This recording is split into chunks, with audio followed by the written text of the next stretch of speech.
Je vous propose un nouveau tutoriel sur Ciel Paye Évolution sur le thème de comment gérer le départ d'un salarié. Alors, nous allons le voir en deux étapes. Nous allons le voir, je dirais, de façon classique qui fait foi, on va dire, jusqu'au mois de décembre, puisqu'en fait, hein, après, comme vous le savez, et on va voir après vraiment un tutoriel spécifique lorsqu'on va aborder effectivement la DSN, euh, puisque quand vous aurez un départ, et bien, quand vous serez en janvier 2016, ce sera obligatoire à partir de janvier, il faudra ce qu'on appelle signaler une fin de contrat et dans ce cas-là aussi il faudra donc ça sera bien pris en compte dans la DSN mensuelle.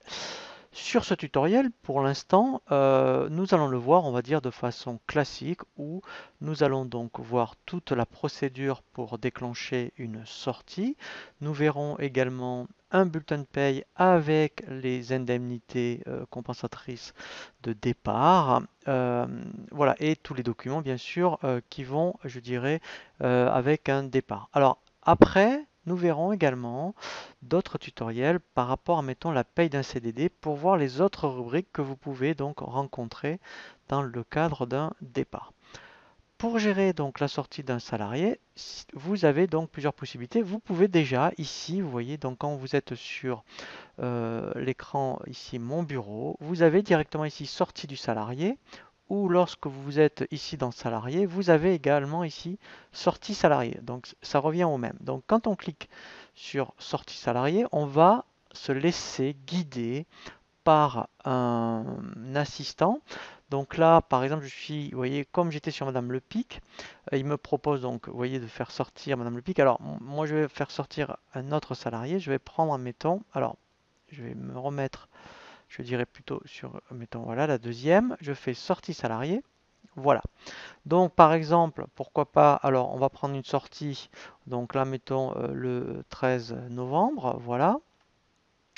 Ici, il faut indiquer donc le motif, donc on va dire mettons démission. Et là, automatiquement, vous voyez, je peux cocher eh bien, toutes les étapes que Ciel Paye peut faire pour moi. Donc là, je vous conseille de vraiment tout cocher. Et là, pour l'instant, vous voyez, donc Pôle emploi, on peut faire donc par rapport au papier, mais après, vous verrez, je vous montrerai quand on va l'activer. euh, Quand on va aborder effectivement la mise en place de la DSN, eh bien, il faudra absolument cocher DSN fin de contrat pour que ça soit bien pris en compte dans les signalements pour le mois de novembre. Donc, pour l'instant, on le fait de façon classique. Donc, il m'indique ensuite par défaut les rubriques de sortie. Donc là, la seule qui me propose, c'est la 704. C'est celle qui est par défaut dans les paramètres du dossier par rapport aux rubriques de départ. Mais là, rien ne vous empêche. Donc, si vous avez fait du paramétrage, d'insérer d'autres rubriques de sortie par rapport à des rubriques d'indemnité. Comme ça, après, quand vous les insérez ici, quand on va faire terminer, voilà, automatiquement, ben lui, il va les intégrer dans le bulletin de sortie. Voilà, donc là, vous voyez que la 704 est bien intégrée. Donc, si j'en avais inséré d'autres, automatiquement, il les aurait insérés par défaut. Donc là, eh bien, j'ai fait mon bulletin de sortie. Donc après, je n'aurai plus qu'à le valider. Donc là, je fais OK.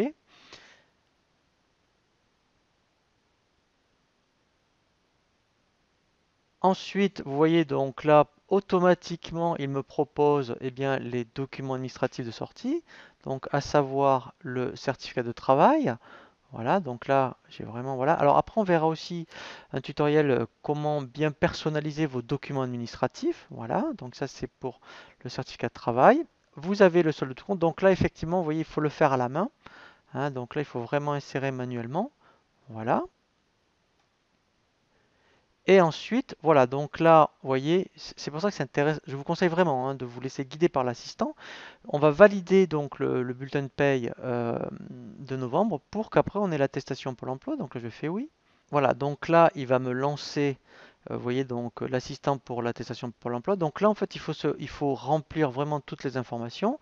Donc là, mettons, vous voyez, s'il y avait eu le préavis, il faut faire ajouter, vous indiquer si le préavis a été effectué et payé avec les dates de préavis. Donc là, enfin, là, je mets enfin, je vais laisser par défaut, mais sinon, voilà, il faut vraiment indiquer les dates. Voilà, alors en plus, ce qui est intéressant, c'est que vous avez une notice. Voilà, là, on fait OK. Et là, automatiquement, vous voyez, il vous ouvre le PDF. Donc là, en plus, vous voyez, si elle est agréée, donc là, ça fait foi. Alors après, tout est saisissable, hein. C'est-à-dire qu'après, si vous avez besoin de rajouter, alors je pense par rapport aux caisses de retraite, vous voyez, donc de bien mettre le nom des caisses de retraite, de bien aussi, après, donc on va voir, donc de cocher si par rapport aux indemnités ou le, voilà. Et après ici, voilà, donc là, il reprend bien l'historique. Alors, si vous voyez, donc vous êtes en reprise de paye, eh bien, là, vous pouvez ressaisir les 12 derniers mois. Voilà, donc ça, hein, ça c'est vraiment très très intéressant. Voilà, donc là, quand vous avez terminé, on peut fermer. Voilà. Et ensuite aussi, donc dernière chose, il faut vérifier que dans la fiche salarié, donc pour Madame le cadre, donc quand je fais modifier, dans tout ce qui est déclaration, dans les historiques, voilà, il faut absolument vous assurer que ça a bien été pris en compte, puisqu'après on verra effectivement par rapport à la DSN que cet historique, hein, doit être pris en compte. Voilà, donc là je précise bien, hein, là on le voit de façon classique, hein, mais après on reverra cette procédure lorsqu'on va aborder donc la DSN et voir effectivement ce qui se passe faire un signalement donc pour tout ce qui est fin de contrat.